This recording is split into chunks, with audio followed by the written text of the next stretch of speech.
महाराष्ट्र, मी अनिश खंडागळे, चिटणीस महाराष्ट्र नवनिर्माण कामगार सेना। आमच्याकडे एका कामगाराची तक्रार आली आहे।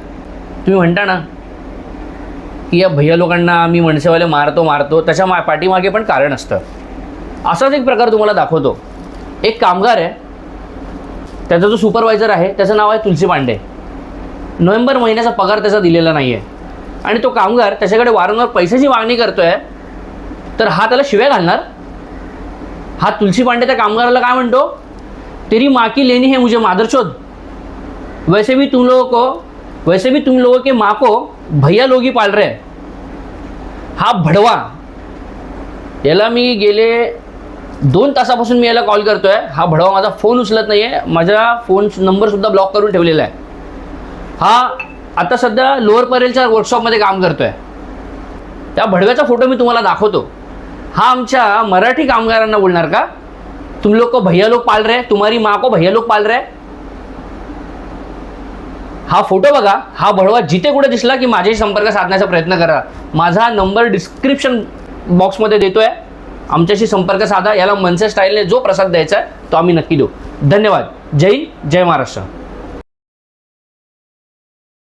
माटुंगा रेल्वे वर्कशॉपमध्ये काम करणारा एका आमच्या मराठी कामगाराला माटुंगा रेल्वे वर्कशॉप आणि त्यांच्या लोकांनी काही उत्तर भारतीय कंपन्यांना कंत्राट दिलं होतं आणि तिथे एक तुलसी पांडे म्हणून एक त्यांचा सुपरवायझर होता आणि हा जो कामगार आहे त्या कामगाराचा नोव्हेंबर महिन्याचा पगार त्या सुपरवायझरने दिला नव्हता। त्यानंतर वारंवार आमच्या कामगाराने त्या तुलसी पांडेकडे त्याच्या नोव्हेंबरचं थकीत वेतन जे काही होतं ते मागण्याचा प्रयत्न केला, तर आज देतो उद्या देतो, आज देतो उद्या देतो असं करत करत 1 महिना गेला। त्याच्यानंतर तो कामगार दररोज त्याला मेसेज करायचा आणि तो मेसेजवरती त्याला कळवायचा की मी आज करतो उद्या करतो। आणि मग नंतर हा प्रॉपर 1 महिना उलटून गेल्याच्या नंतर कामगाराचा पण संयमाचा उद्रेक झाला। त्याने विचारलं, तू मला पगार देणार आहेस की नाही, मला फसवतोयस काय तू, असं का करतोयस, मी पण पोटा पाण्यावाला माणूस आहे, माझं पण घर आहे, मला बँकेचे EMIs भरायचे आहेत। अशा काही बऱ्याचशा चर्चानंतर त्याने आमच्या कामगाराला शिवीगाळ करायला चालू केली आणि मी आता तुम्हाला ह्याच्यामध्ये दाखवतो तो काय म्हणाला। त्याने हे शब्द नव्हते वापरायला पाहिजे आणि तो आमच्या कामगाराला बोलतो, तेरी माँ की लेनी है मुझे मादरचोद, वैसे भी तुम लोग के माँ को भैया लोग ही पाल रहे हैं। आणि त्याच्यानंतर म्हणतो, आजा लोअर परेल में तेरी माँ को शोधनी है, कल कितने बजे मिलेंगे। आता या भडव्याला शोधण्यासाठी आम्ही लोअर परेलपर्यंत पोचलो।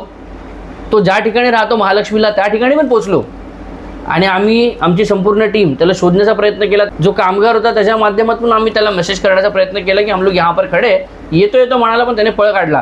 मी त्याचा व्हिडिओ, त्या सुपरवायझरचा फोटो मी तुम्हाला दाखवतो। हा फोटो नीट बघा। हा मुंबईमध्ये तुम्हाला कुठेही मिळाला आम्हाला कळवा। हा मुंबईतल्या लोअर परेल वर्कशॉपमधून काम करतो आहे। लोअर परेल वर्कशॉपमध्ये काम करणारे जे कोणी आमचे महाराष्ट्र नवनिर्माण सेनेवरती प्रेम करणारे असतील, सन्मान्य राजसाहेबांवरती प्रेम करणारे असतील, रेल्वे कामगार सेनेचे लोअर परेल वर्कशॉपचे आमचे पदाधिकारी असतील, त्यांना माझी विनंती आहे, हा तुम्हाला जिथे कुठे सापडला महाराष्ट्र नवनिर्माण कामगार सेनेशी संपर्क साधण्याचा प्रयत्न करा। ह्याला मनसे स्टाईलने नक्की धडा शिकवला जाईल। धन्यवाद। जय हिंद, जय महाराष्ट्र।